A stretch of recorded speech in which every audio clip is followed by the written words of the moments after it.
Hey, story lovers, gather round, because today we are diving into a classic tale about a cat who proves that a little bit of wit can change your whole life. This is the story of Puss in Boots. Once upon a time, there lived a poor miller with 3 sons. When he passed away, the eldest son got the mill, the middle son got the donkey, and the youngest son, well, he got a cat. A cat? He sighed. What am I supposed to do with a cat? But this was no ordinary cat. Suddenly, it sat up and said, "Don't you worry, master. Just get me a pair of boots and a bag, and I'll make you a very fortunate man." The boy couldn't believe his ears. A talking cat? Still, he was curious enough to buy the boots and a bag. And wow, did that cat look dapper!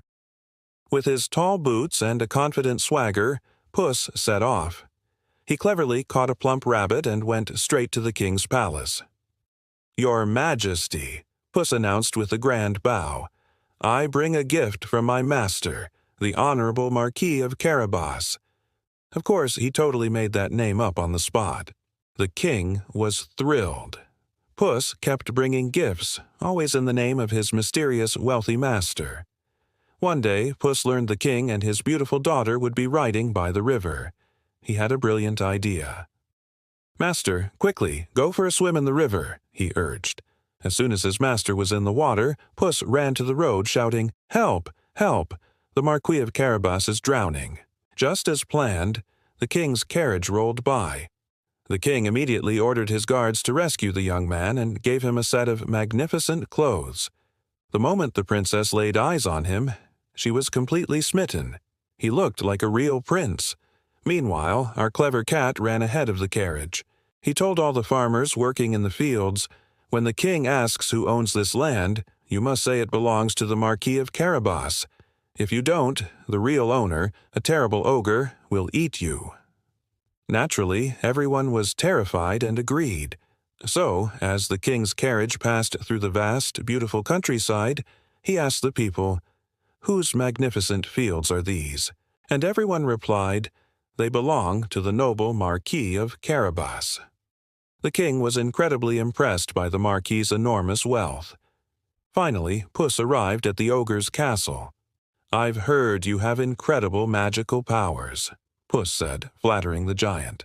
"They say you can turn into any creature you wish." "Of course," the ogre boomed, and instantly transformed into a ferocious lion. "Amazing," Puss exclaimed, pretending to be scared. "But I bet you can't turn into something really small, like a mouse." "Ha!" The ogre laughed, and in a flash, he became a tiny mouse. And that's when Puss pounced, snap, and gobbled him up in one bite. When the king's carriage arrived at the castle, Puss was at the gate, welcoming them. "Welcome, Your Majesty, to the castle of my master, the Marquis of Carabas." The king was speechless. The princess was in love. And before long, the miller's son and the princess were married. And what about Puss?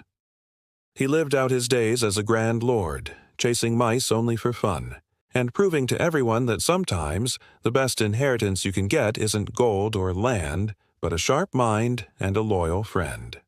Thanks for watching. If you enjoyed this story, don't forget to hit that like button and subscribe for more amazing tales. See you next time.